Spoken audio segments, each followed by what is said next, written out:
নিঃস্ব অবস্থায় কি দোয়া করতে পারেন একজন মানুষ, এই দোয়াটা শিখে নেন, ইনশাআল্লাহ আপনার জীবনের সমস্ত সংকট কেটে যাবে ইনশাআল্লাহ। আমি নিজেও দোয়াটা বেশি বেশি করার চেষ্টা করি। দোয়াটা হচ্ছে, মুসা আলাইহিস সালাম একটা গাছের নিচে হেলান দিয়ে বসলেন, বসে দেখলেন দুইজন মেয়ে দাঁড়িয়ে আছে দূরে, পানি নিতে পারছে না, লোকজন পানি নিয়ে যাচ্ছে, ওরা দাঁড়িয়ে আছে বেচারি। মুসা আলাইহিস সালাম গিয়ে বললেন, কি সমস্যা আপনাদের? এটা নিয়ে আপনারা আবার মেয়েদের সাথে কথা বলার চেষ্টা করেন না, ঠিক আছে? তো মাহারাম গায়রা মাহারাম মেনে চলে। তারা বললো যে আমাদের বাবা অনেক বৃদ্ধ মানুষ, আমরা পানি নিতে পারি না যতক্ষণ না আমাদের কম পানি নিয়ে চলে যায়। মুসা আলাইহিস সালাম তো একটু বললাম না, ফিজিক্যালি খুব স্ট্রং ছিলেন, থাকে না বডি বিল্ডার, সামনে গিয়ে কথা বলে সরো পানি নিতে দাও, তখন মানুষ একটু মূল্যায়ন করে না। তো মুসা আলাইহিস সালাম এভাবে পানি নিয়ে দিলেন এবং বাছুরদেরকে পানি পান করালেন, করিয়ে গাছের নিচে এসে বসে আছেন। বসে বসে তিনি দোয়া করছেন, এই যে দোয়াটা তিনি দোয়া করছেন, রব্বি, একটা নেক কাজ করলেন, নেক কাজ করলেন না, মানুষের উপকার করলেন, নেক কাজ করে এসে গাছের নিচে বসে দোয়া করছেন, আল্লাহ এখানে তো আমার খাবার পানি বাসস্থান কিছুই নাই, আমি কি করব?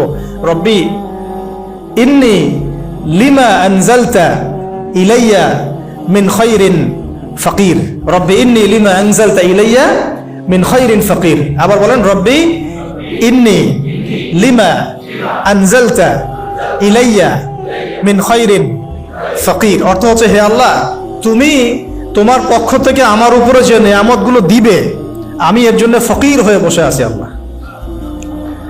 অর্থ বুঝে পড়বেন ভাই, নামাজ রোজা হজ জাকাত যাই করেন আল্লাহর ওয়াস্তে অর্থ বুঝে পড়বেন। অর্থ বুঝে পড়লে আপনার ইবাদতের স্বাদ পাবেন, তৃপ্তি পাবেন, আল্লাহর সাথে কানেকশন হবে, আল্লাহর নূর পাবেন, মাআরিফত পাবেন, সত্য স্বপ্নও দেখবেন তখন ইনশাআল্লাহ। তখন সত্য স্বপ্ন দেখবেন ইনশাআল্লাহ। আল্লাহ পাক তৌফিক দান করবেন। এবার আল্লাহ পাকের সাহায্য নেমে আসলো, ওই দুই মেয়ের মধ্যে একজন হেঁটে হেঁটে চলে আসছে। এবার এই মেয়ের হাঁটা সম্পর্কেও কোরআন কথা বলেছে, সুবহানাল্লাহ। এই মেয়ে কিভাবে হেঁটে এসেছে এই হাঁটার বর্ণনাও কোরআন দিয়েছে। কোরআন বলেছে এই মেয়ে হেঁটে আসছে লাজুক পায়ে। এখন আপনি এই পুরো ওয়ার্ল্ডের মেয়েদের হাঁটা দেখেন, লজ্জা আছে? তাহলে মেয়েদের সাথে লজ্জা একটা গভীর সম্পর্ক আছে। এই মেয়ের প্রশংসা আল্লাহ পাক কোরআনে করলেন, লাজুক পায়ে লাজুক ভঙ্গিতে অবনত নয়নে সে হেঁটে আসলো।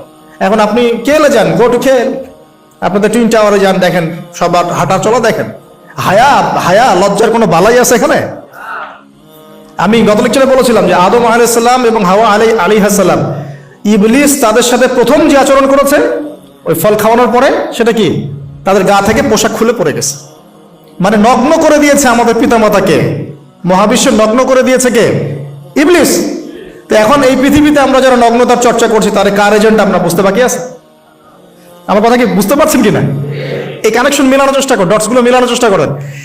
সামনে যাই প্রিয় ভাই, এই মেয়ে এসে বলছে, আমার বাবা আপনাকে ডাকেন, আমার বাবা আপনাকে ডাকছেন। তিনি গেলেন, বাবা শুআয়ব আলাইহিস সালাম।